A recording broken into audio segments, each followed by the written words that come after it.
get started. So first, we'd love to get a round of applause for the speakers that we have up here for taking the time to come out here.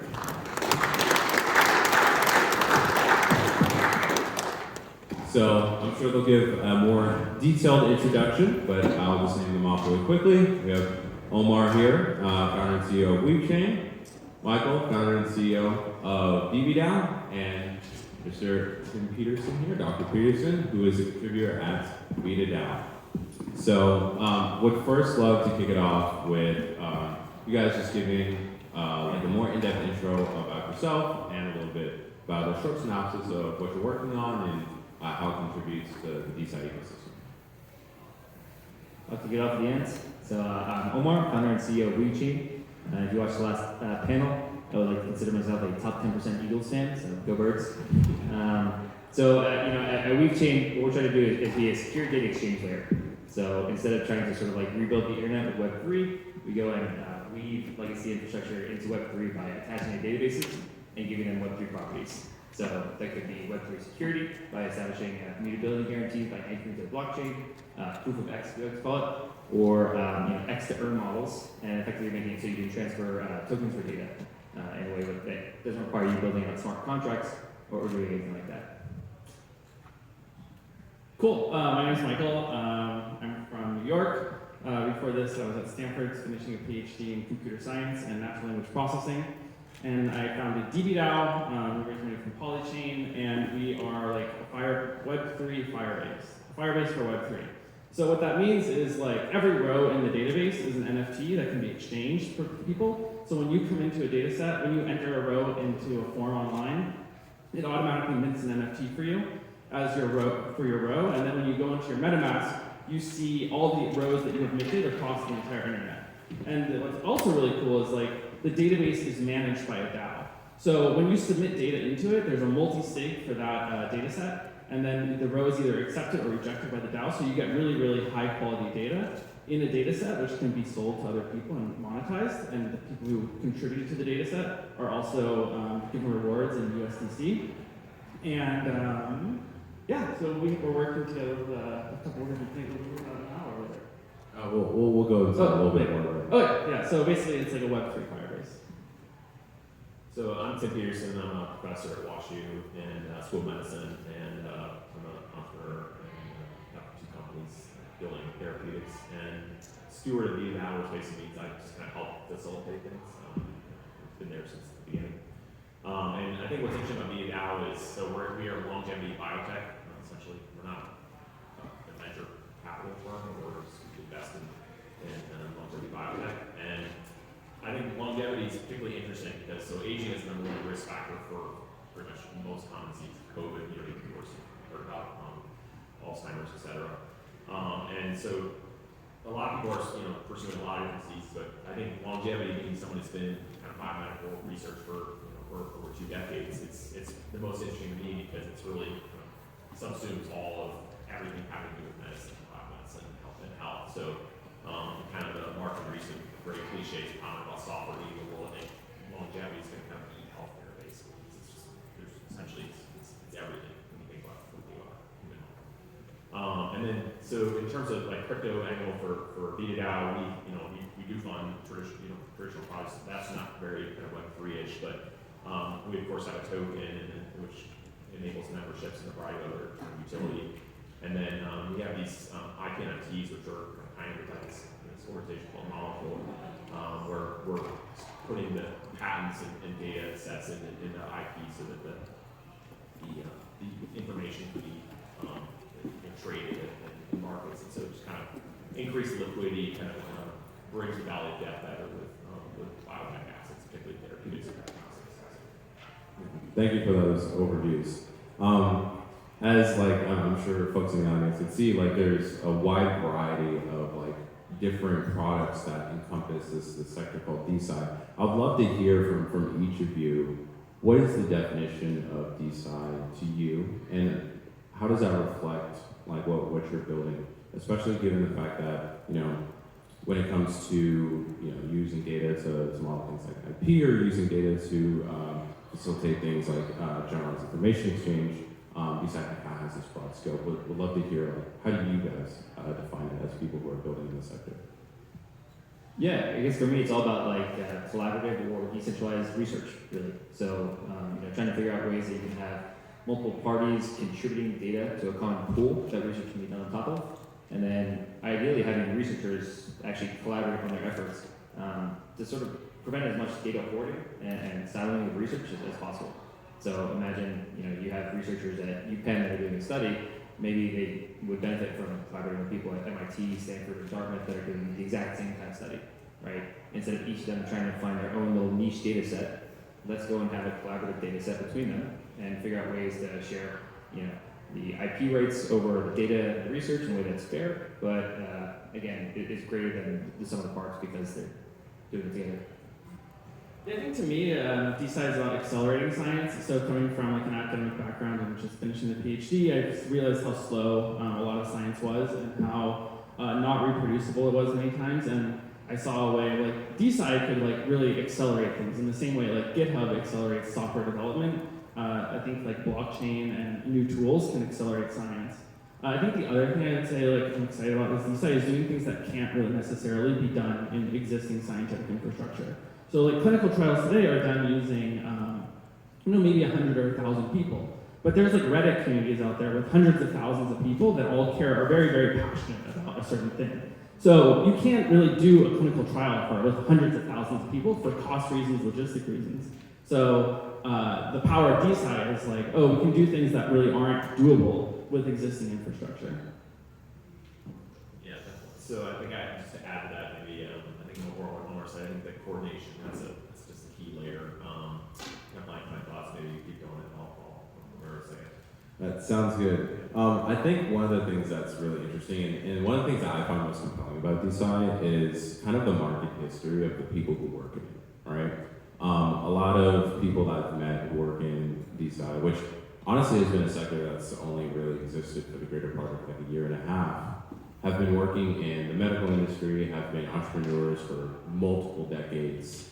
I'd love to hear a little bit more about each one of your stories and why each of you decided to invest in, build in, and commit your life to an industry that's only 1.5 years old after spending decades in perhaps other industries or different sectors.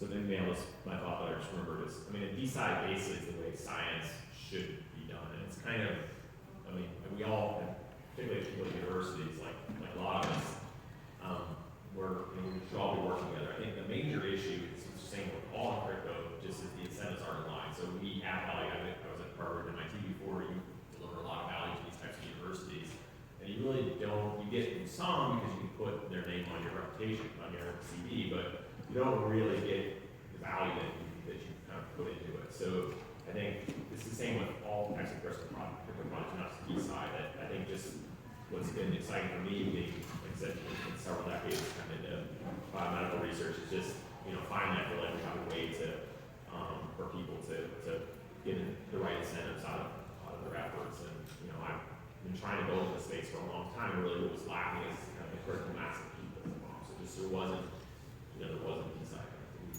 term was like 20 years ago. So I think it's just we've all been wanting for this to happen, and now that everyone's kind of all having the same realization at the same time, it's like just a great time to be part of it. Sure, I can jump in. Well, my background is a giant data nerd. So I was at a hedge fund for 10 years. I ran R&D and quantitative strategies, and I did enterprise software for 5 years. But I actually got into this DeSci space because I've been running a crazy experiment where I've tracked my entire life for the past 6 years, down to 5 minutes, because the data is fascinating. It's a weird challenge I'm trying to optimize. And we built out an app to try to figure out what we can do this automatically. If I'm connected to your wearable, your computer, your mobile device, your calendar, and using AI, can I figure out how you spend all your time automatically and help you spend time better? And it was going great, except for we went and built the world's greatest spyware. We had this insanely sensitive information about people. And in Web 2, all you can really do is promise people that you're going to be a good steward of their data. That's just not enough, right? It was pretty creepy stuff. And we started building technology to figure out if we could use Web 3 to make that more ethical and efficient. So make it so that people could see every time that data was accessed or used in a machine learning model. And ideally, actually be compensated if somebody wanted to do research on that data. So, if somebody wanted to run a study on how I spend my time, or let's say more of like an anonymized version of myself, I'm actually fine with that. Like, I don't want them to know what I was doing at 2 a.m. on Saturday, but I am okay with them understanding, how many hours a year I work, sleep, watch TV. And so, when we went and tried to start building this, and what we found was that there was no solution out there that was like GDPR compliant, which is sort of required for most really sensitive personal data. And there was no way to go and actually do the economics behind that to incentivize users who want to share that data without really complex smart contract engineering that everybody was doing in a bespoke way. And so when we started building WeaveChain to be generic for that, we actually found this decentralized science community that was doing the same thing for all these different kinds of data sets. So as opposed to time data, people are doing it for like your electronic health record or genomic data. And it was really cool that, this crazy idea that we had, we found a lot of other people that had similar crazy ideas, and we was just trying to support their efforts.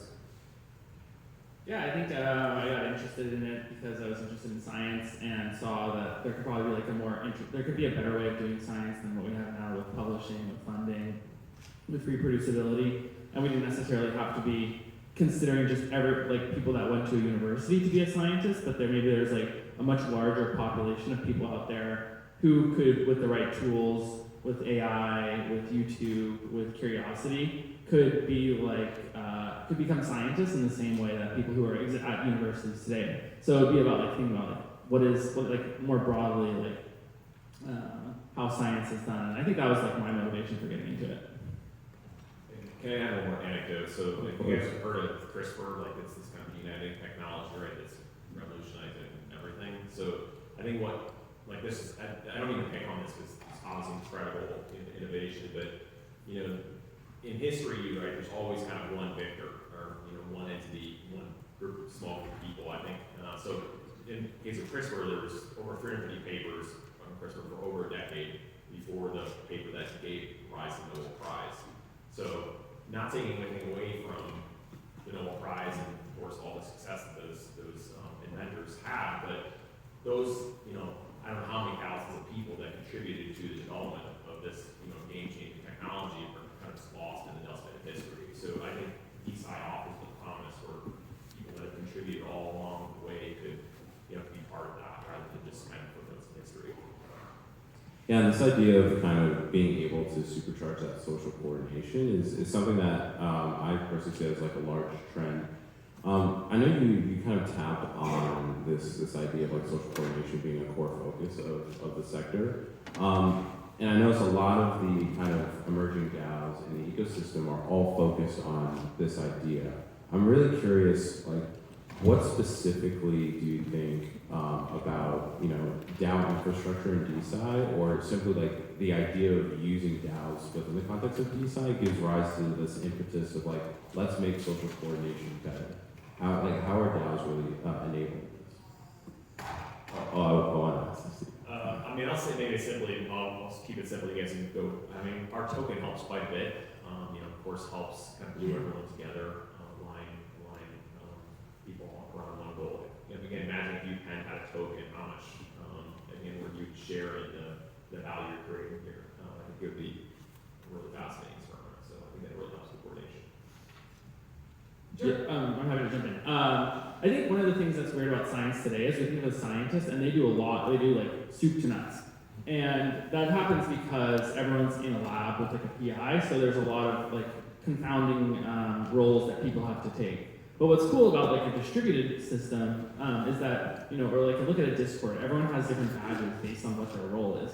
And I think that's really key because now we can think of science not just being done by one person or a small group of people, but by a large, one person has the idea, and then another group of people go out and collect the data, and another group go out and analyze the data, and then another group publishes it. And with these well-defined roles and interfaces that will probably develop that probably don't exist right now, to be honest, but will develop in the future, the distributed thing will allow for interfaces to exist in which place people can coordinate between different roles more easily. Yeah, I would just add on to that. Like, I think the perspective you guys gave is that like the top-down structure of the people that are doing a lot of the work, it can be a little bit more efficient with the DAO because like fluid as well, right? And on the token incentive piece, I would just add that I think that a lot of the people that want to like contribute to these efforts don't want to do a ton of work, and that's not a bad thing, right? Like, you know, the guys over at Data Lake, Wojciech, they call their model consent to earn. And the idea is like, if you were willing to go and give access to your electronic health record in an anonymized way for research, you just provide them consent and they will find a way to passively give you tokens in exchange for research that's done. And, you know, I think that's a fine contribution for a member of a DAO to just say, I consent, I'm okay with it, now please include me in whatever economic model the people that are putting a lot of effort into it are gonna do. It's sort of like having a broker that's gonna help you so that you can just be a passive participant but still be supporting the effort. It seems like kind of the focal point of social coordination at the end of the day is the people, right? The people underlying it. I'm really curious because, you know, all of you upstate or on stage have, you know, decades of experience in your various sectors. A lot of people in DeSci have a wealth of experience. Do you think the barrier to entry to really being a valuable contributor in DeSci is different from the other sectors in like the Web3 industry? Curious if you think that's true, and if not, what does it take to really be a contributor in the ecosystem? Yeah, I mean, like, we do not have the benefits of, like, degen economics that you get within a lot of other parts of Web3 that have been, like, explosive for the growth in a really good way. You know, I'm excited to see more applications come on that can make it easy for a user to, again, just give consent and then be earning as part of that ecosystem. But it's still going to take a long time to slog through, frankly, enterprise processes to go and have that be useful, right? Like, you know, to go and actually interact with the pharmaceutical companies that are trying to get access to that anonymized data. You know, PharmaLedger is the consortium in the EU that has like Pfizer, AstraZeneca, and GlaxoSmithKline there. They've, for the past 3 years, been doing an exploratory pilot that has ended up in like, you know, some YouTube videos that are really cool, but not like proper research. To actually embed, you know, decentralized science principles in their processes is going to take time, and I think that's just going to be a barrier to having mass adoption. Yeah, I think, I mean, DeSci is a little bit different than DeFi. Like, there is some amount of technical knowledge that is needed by participants to conduct an experiment or to analyze data or to have like a base level of understanding. I mean, I think I could envision a world where you don't necessarily need a ton of knowledge, or you could be like a domain expert within a certain field. And I think that would be amazing. I think it's like just like education and technical knowledge is sort of the one of the things that is going to be needed. Yeah, so I think, and kind of to chime in on that point, I think there's no barrier of entry for, you know, particularly young people, trainees. I mean, it's very welcoming in all these communities. But I think we will have some barriers to get some of the more senior people involved because, you know, essentially, you know, crypto is pretty reputation systems don't really exist, right? So, you know, crypto Boy 69 can be, you know, if they have more tokens, right? They can have kind of more power than somebody with, you know, decades of experience. So I think you have to solve this thing, this reputation issue, because you're not going to want to lend your reputation if you earn it in the trad world for 2 decades to, you know, some project. You're also not being taken seriously because, you know, you've got these kind of trad credentials and you're getting kind of outvoted by, you know, these degens. So I think we have to solve the barriers to entry more for the senior people, like I was saying with the, you know, deep tech background. I mean, there is value to that. You can't just kind of meet your way, you know, through DeSci, basically. Yeah, so it really takes that one, like, context within technical knowledge within either a scientific setting or, you know, within kind of technical implementation sense, or it kind of takes like previous experience in kind of previous sectors that are somewhat adjacent, which makes sense. I would say I'm curious to kind of tap in a little bit more into some of the specific trends in DeSci, some of the specific occurrences, and to really dig a little bit deeper into like, okay, like what's actually happening. I'd like to talk to you two first, especially within kind of the focus of the usage of bringing data on chain. You talk about like what is the core value proposition of hosting on-chain data? Like outside of, we see a lot of kind of protocols come up that focus on like, data analytics, but a lot less when it comes to hosting data natively on-chain. What's the core use case there? I'll jump in and just say that I'm very hesitant about storing data on chain per se. Like, we're very mindful of GDPR and HIPAA compliance, which require the right to delete data, which is really hard to do if it's on chain, or provide like physical safeguards like firewalls, not just encryption for HIPAA. We do blockchain anchored, but your key point here is like, what's the value of using Web3 data? And we break it down into you're either trying to establish like proof of X. And for us, that means lineage for the data. Like, I want to know who's accessing my data, when it's being copied on different servers. Like, all these things just don't exist for you today. And that doesn't mean they're not actually happening. I think we're all kind of comfortable that Facebook and Google are using our data in nefarious ways, but your electronic health record at the hospital is being sold right now in an anonymized way. Like, IMS made $2.6 billion of revenue in 2014 selling like your health data from hospitals, and I think people aren't really aware of that today, and we should have that lineage the same way you can see it in the block Explorer. But the other side of it is again, these extra earn models, where if there is going to be a business around this stuff, like I don't think IMS is doing nefarious things, that data is being used for good research, we should let people know and include them in the value chain. And the amount that you may earn as an individual isn't going to be like monumental, it's not going to change your life, but you should be part of that process. You shouldn't be like the product. Yeah, I think there's different types of data. I think some data you want to put on a server, but I think there's other types of data you want on chain. So for example, like NFTs are on chain, and there's a lot of benefits to that. One is like you open your wallet and you see all the NFTs you own. You go to OpenSea, you can see all the NFTs there. You then go into a game and you can use those NFTs and it's there. And like in the same way, like what we built at DBDAO is like you go to a social media app and you post a tweet in that social media app, and then you look in your MetaMask wallet and that tweet is there, so that when you go to another app like Facebook or something, or another app or your profile, you see all your data and other people can interact with all that data. And so you have like this flat namespace which people can link assets between each other. And that's not something that wasn't really able to be done prior when data is stored on like a central server. You can't link between data. Your data doesn't flow with you, but when it's like either when it's on the blockchain and like stored on the blockchain, I think it opens up new types of opportunities that we didn't see before in like Web 2.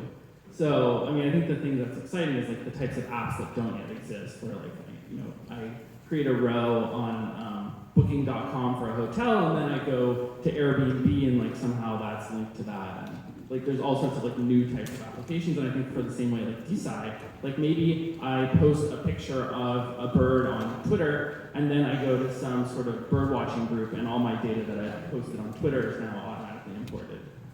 Yeah, the silos suck, right? It's super inefficient and preventing good research from happening. Making it interoperable is going to help so many different things that we can't even foresee right now. Yeah.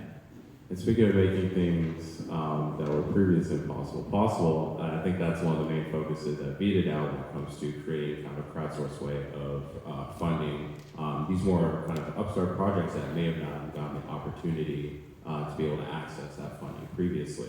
I'm curious, is there one kind of opportunity that you'd like to share that has been one of the more exciting things that DeSci has funded recently? Yeah, so there's been a couple really interesting cases. I mean, so the issue with longevity and funding aging, kind of anti-aging drugs, is that there's the FDA, which is we're kind of regulated by the FDA, and so you can't just treat aging, you have to treat a disease. So we ultimately kind of have to focus on not the end goal, which is kind of extend health span, healthy period of life and lifespan, but treat the disease. Of course, that's very important, treat Alzheimer's and these types of things. But I think the thought is to go for something that would have a general effect for your health. Generally, would kind of all in one shot, treat cancer, heart disease, all these things with one approach, and that's kind of what we call gerotherapy, something that has this kind of pervasive effect, not just for one disease. So we have this kind of chicken and the egg. You can't really proceed. So we do what we can. I think one study which is it may not be seen by many people in our community as very exciting is a drug that's called bisphosphonates. These are like the main drugs for osteoporosis. So these are like off-patent drugs. Almost no one cares about them. I've gotten grants on them, but it's been hard fought to get grants on these things because they're kind of a dead subject. But this is really the reason I'm particularly excited about it is because it'd be the first drug to actually prove what I just said, which is it's a drug for osteoporosis that could potentially, there's been studies that suggest it also have cardioprotective effects, and so women taking these drugs have less heart attacks, so their mortality due to nothing with their bone is reduced. So it's a very simple example, but I think this is, these kind of incremental examples are how you kind of shift the open window on what's possible. And so that's been an interesting case because it's like, well, this is like boring. Why are we doing like this drug repurposing? Why aren't we doing moonshots? I'm like, well, this is a moonshot in some sense because again, it's kind of going from one disease to two, and it's practical today, and there's actually a patent path for it. Though the goal is not to, of course, make a lot of money, but to more prove the concept. So that's been an interesting one. There's another one that I think is also very interesting, which is divided community. You guys find this a little more exciting. So there's a company called DeSci They're a Y Combinator company. They do probiotics, engineered probiotics, where they engineer different enzymes in the probiotics to do different functions. So their first product is reduces acetaldehyde, which is the main toxic component of alcohol. So they're marketing it as essentially as a hangover probiotic, and it works incredibly well. And people in our community are like, this isn't longevity, this is like helping people to not, to fix their hangovers. I'm like, but everyone on earth drinks alcohol, and you're not going to prevent people from doing that. And so I'm saying we should fund this, and everyone's like, no, we should fund this because this is not like a moonshot. I'm like, well, it's a moonshot if you fix the 75% of people on Earth's health by getting rid of the main toxic component of alcohol, which contributes to cancer and all kinds of horrible stuff. So it's more like philosophical stuff, I think, that have been interesting products as well. Tim, can you share the devil's advocate part of that one? The devil's advocate is just that reducing the toxic components of alcohol would dramatically improve our health span. I mean, that's just, there's no question, and actually would improve lifespan. I mean, if you got it, I guarantee, it would have a dramatic effect. And so, but because it's being, it's not being sold by Pfizer, it's not, it's kind of being marketed as a kind of hangover, medicine. And of course, the thing is, the platform can actually do, of course, they can engineer all types of microbes to do all types of different things. And of course, that's also part of the reason why they're fun. It's a gene therapy. It's a gene therapy approach. So it's just been interesting to see the philosophical divide. You have to have the longevity purists say, well, yeah, unless you can make a mouse live, 2 times as long, I don't care about this. Well, this is actually fixing a real problem today and would have a huge effect on humans today. So I was fishing at the funny one, which is if you cure hangovers, people will drink more. So yeah, so I think that's true about a lot of things, right? A lot of things where you just, but I think it'll be interesting to see. Yeah. I'm curious, out of these projects you've funded so far, has there been one that's made really market progress that you would like to remark on? Well, it's not, particularly biotech takes a long time. Yes and no. Actually, this bisphosphonate example did come out of a Danish. So not like America, a lot of countries have national registries where they track prescriptions, so they have billions of prescriptions in Denmark, and so bisphosphonates came out of that study as something that made people live longer. So that was, again, it's kind of boring drug that no one cares about, but we think we have a way to make it kind of more interesting. So having access to that data was pretty exciting. So. Oh, that's interesting to hear. Also kind of want to touch on a recent event, kind of external to the industry, but really seemed to kind of spark an explosion in the types of companies that grew out of it.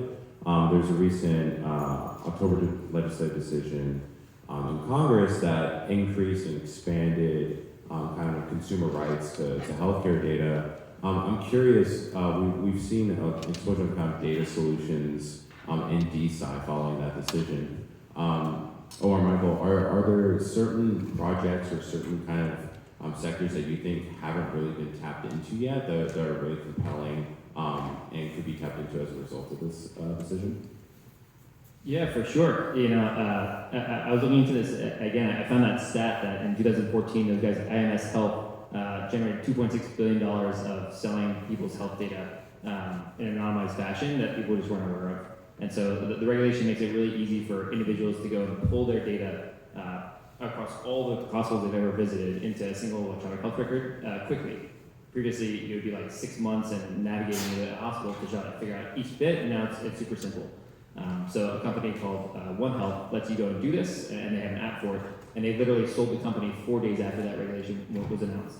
And the cool thing that we're seeing is that the guys Data Lake over in Europe, again, Europe is sort of ahead of the curve on this. They have they're working on their electronic health data space, and Data Lake says, again, you give us electronic consent, we can go to the hospitals for you, establish that singular electronic health record, and then compensate you whenever it's used for research.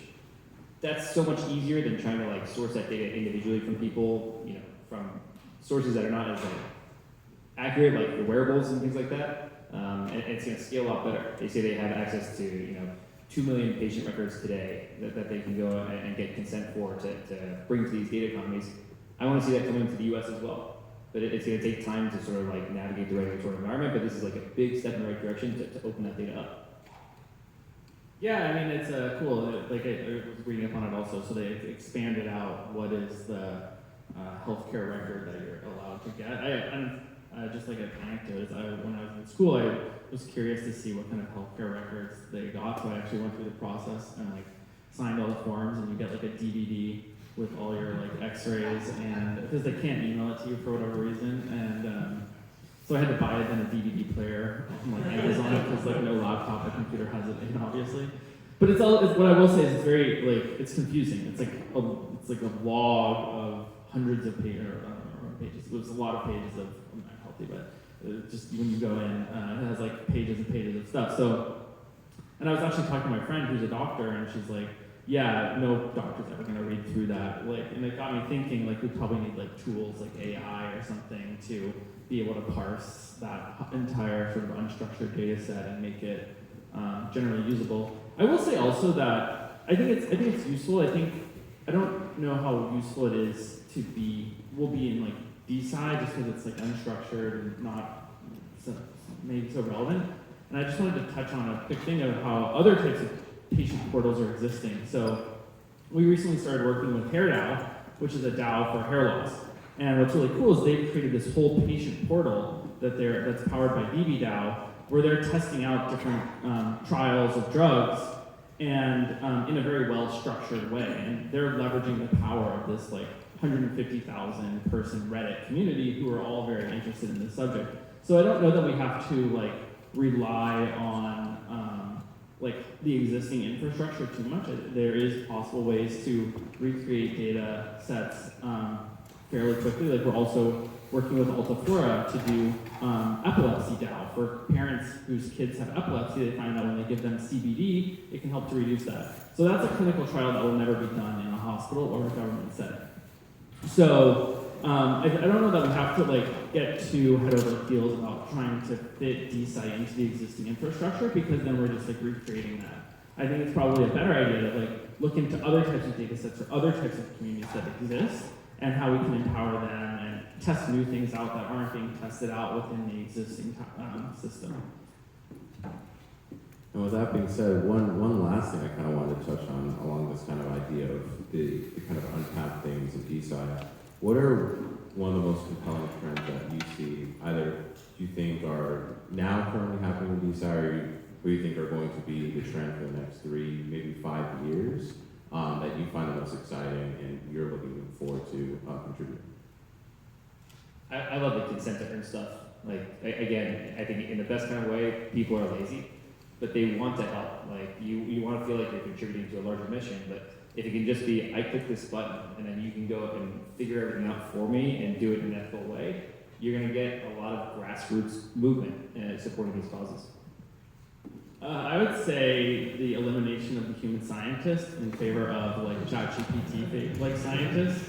So I think the idea that science can only be done by a human is very passe.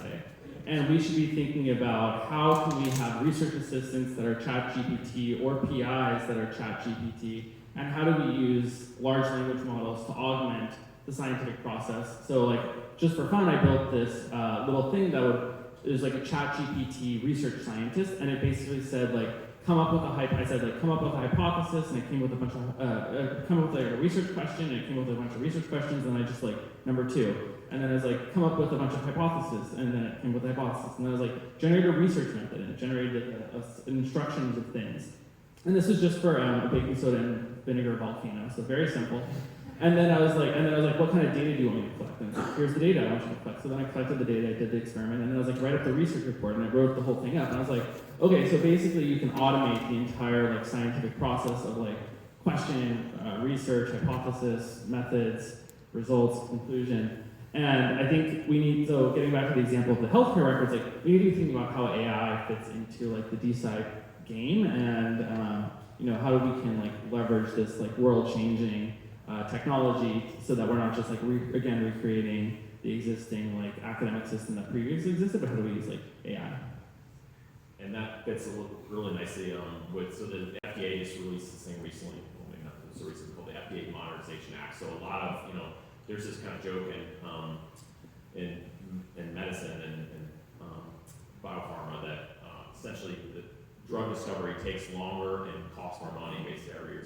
It's the inverse of the Moore's famous Moore's law, which computing gets faster and less expensive. So it's called Ear's law. The name is spelled backwards. So the FDA Modernization Act is hopefully going to kind of combat this Ear's law, enabling researchers to not just have to do tons of animal experiments and repeat things 1,000 times. Basically, hopefully, get rid of humans to a large extent. There's kind of a joke to say to kind of actually launch a product, you have to kind of get rid of the scientists and engineers because they just will tinker on. Yeah, and I agree. I think they slow it down. Yeah. And so like, I'm a PhD and I wasn't at school, so I can do those criticisms. But yeah. And they're just way more efficient, and they have like an AI has like all knowledge at its fingertips, like LangChain and some of these other GPT index things will allow for people to automatically put in all of archive, all of bioarchive, all of med, all these things, and they'll just pull up like, here's the thing I'm looking at, here's all the related results in like 2 seconds. That would take like years of research maybe or you might have a professor who might be able to like query different papers, but they'll be very out of date, and like that's just not an issue anymore. Like it'll just be instant, and it'll be very cool. And then also all the data sets will be linked to those PDFs in the future, and you can just like reproduce that data set, and there'll be like a Merkle root of all that data, and you just like store that Merkle root in your PDF paper or in your Jupyter notebook, and it's just like you can reproduce any part of the science experiment. And maybe the last point about the next 3 to 5 years, I think we've heard a lot of talks here today, or over the couple days here, about really real world use cases. There's definitely, I'm old enough to know when the .com crash happened, that it was, I know there's always kind of some comparison between crypto and kind of the early internet, but it really is quite similar. There was, just not a lot of utility throughout the 1990s, into the early 2000s, it was basic email and, a little bit of, Google came on search. So, but it was really in the 2000s, right, when, so there's a big crash in 2001, and then the real things got built, the Googles, the Facebooks, everything else, all the infrastructure. So I think 2021 was basically our 2001 for the internet, and I think we got to actually prove something real, build some real stuff, so it's not just all kind of memeing things, memeing up. This is the crypto winter, isn't it? And then building real stuff. What's that? This is the crypto winter. Of all the crypto winters, this thing. Hopefully. So, yeah. Well, let's look forward to that. We'd love for the audience to give our speakers a final round of applause for being here. And one last note before we drop out because of time, would love for you guys to shout out your socials or how people can reach out or learn more about what you're working on or what you're building. We're WeaveChain Web3 on Twitter, weavechain.com. I'm Homer Carpenter on Twitter as well. Come there. My personal is 0xMikeyF on Twitter, and then our Twitter, DB_DAO on Twitter. But I also pitch quickly, if you're in New York City, we host a once a month DeSci NYC group. It's really fun. There's like 50 or 60 people, pizza, really good speakers, like really academic speakers. You'll learn a lot and meet interesting people. So the next one's on February 16th in Union Square Ventures VC office, and we're doing another one in March. And I was going to say, if you want to find out more about that, go to dbdow.xyz, and then on the main banner, there's like a DeSci NYC. I'll be there as well, so you can catch me there too. And beat it out, just beat.com, beat it out everywhere on the internet. I'm unfortunately like lame trap people. I have to use my middle initial, Tim R. Peterson, very generic name, so I do Tim R. Peterson everywhere. There's, in terms of DeSci, there's actually a website, I'm forgetting the name, it's DeSci.something, where you can see essentially all the events. Vincent Weiser, who's part of Beat It Out and a bunch of organizations, he's led that. So I don't know the name, but if you look up his social, you can ask him what the link is, and that has tons of DeSci events all over the world. And yeah, so. All right, thank you again.